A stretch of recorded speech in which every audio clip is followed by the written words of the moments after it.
പമ്പാ നദിയുടെ ഓളങ്ങളിൽ പായുന്ന പള്ളിയോടങ്ങളുടെ തുഴച്ചിലുകാർ താളത്തിന് പാടുന്ന വഞ്ചിപ്പാട്ട് മനോഹരമായൊരു കലാരൂപം തന്നെയാണ്. ഓണക്കാലത്ത് പമ്പാ നദിയുടെ തീരങ്ങളിൽ ഉയർന്നു കേൾക്കുന്ന ആ വഞ്ചിപ്പാട്ട് കേൾക്കുമ്പോൾ ഏത് മലയാളിയുടെയും ഉള്ളിൽ ആവേശത്തിന്റെ തുഴച്ചിൽ മേളം ഉണരും.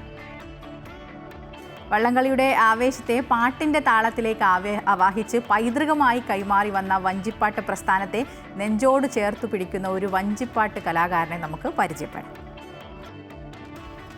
നമ്മളോടൊപ്പം ഇന്ന് ചേരുന്നത് വഞ്ചിപ്പാട്ട് കലാകാരനും അതുപോലെ നിരവധി പേർക്ക് വഞ്ചിപ്പാട്ടിൽ ശിക്ഷണം നൽകുകയും ചെയ്യുന്ന ആശാൻ മധുസൂദനൻ പിള്ളയാണ്.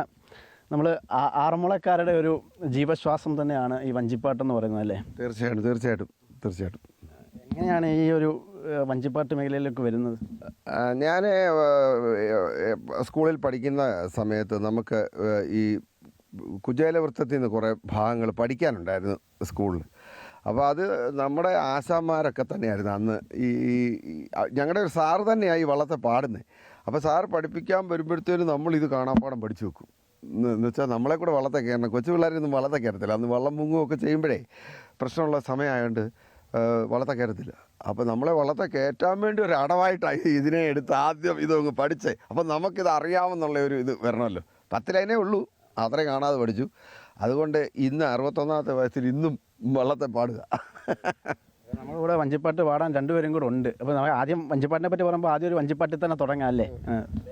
എൻ്റെ പേര് ശശി, ഇടയാറുമുള രാധാകൃഷ്ണൻ, ഇടയാറുമുള. നമുക്ക് ഒരു വഞ്ചിപ്പാട്ടിലങ്ങ് തുടങ്ങാം. പത്തുദിക്കും തങ്കാലാക്കി പത്തുദിക്കും തങ്കലാക്കി പത്തുദിക്കും തങ്കലാക്കി നിൽപ്പവനെ കൈതൊഴുന്നേൻ. പത്തുദിക്കും തങ്കലാക്കി നിൽപ്പവനെ കൈതൊഴുന്നേൻ. പത്തുദിക്കും തങ്കലാക്കി നിൽപ്പവനെ കൈതൊഴുന്നേൻ.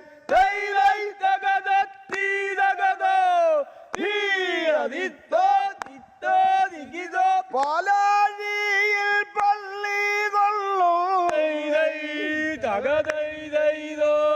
പാലാഴിയിൽ പള്ളി കൊള്ളൂ,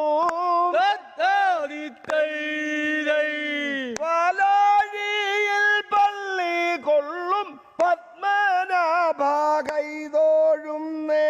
പാലാഴിയിൽ പള്ളി കൊള്ളും പത്മനാഭ കൈതൊഴുന്നേ. പാലാഴിയിൽ പള്ളി കൊള്ളും പത്മനാഭ കൈതൊഴുന്നേ.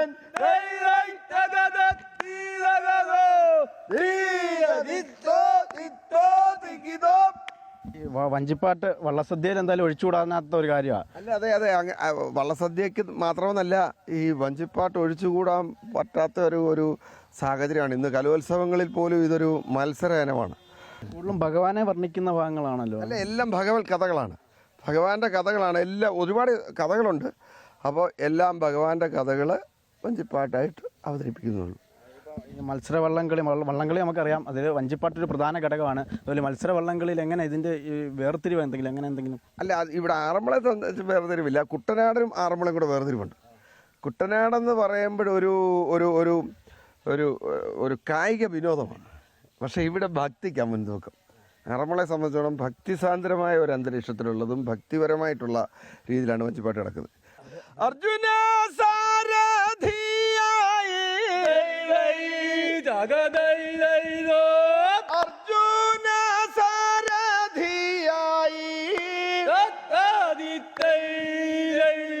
അർജുന സാരഥിയായി വിശ്വനാഥനാദു നേരം. അർജുന സാരഥിയായി വിശ്വനാഥനാദു നേരം.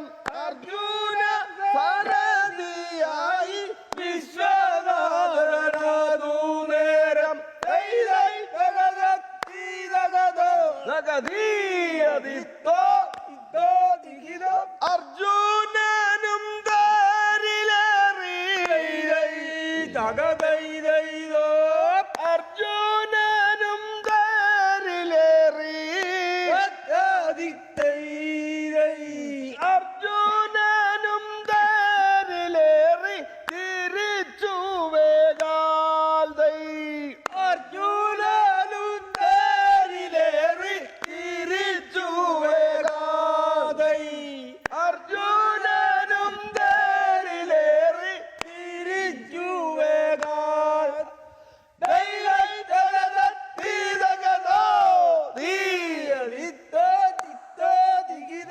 മുൻപിലങ്ങു കൗരവന്റെ തകതൈതൈതോ മുമ്പിലങ്ങു കൗരവന്റെ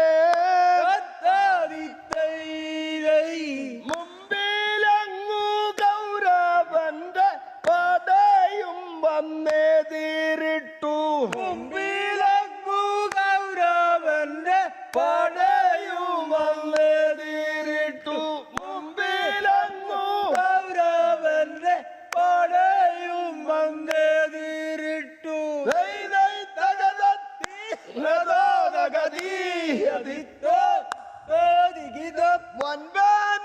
ഭീഷ്മരും മറ്റേ തകതൈതൈവോ വൻപന ഭീഷ്മരും മറ്റേ വൻപന ഭീഷ്മരും മറ്റു രതികളുമായി വൻപന ഭീഷ്മരും മറ്റു രതികളുമായി വൻപന ഭീഷ്മരും മറ്റു രതികളുമായി ഓ പെയ്തൈ തകതീതോ തകതീയതിത്തോ തിത്തോ ദിഗിതോ. ആറന്മുളയിൽ വഞ്ചിപ്പാട്ടില്ലാതെ മറ്റൊരു ഒരു ചടങ്ങും നടക്കാറില്ല എന്ന് തന്നെയാണ്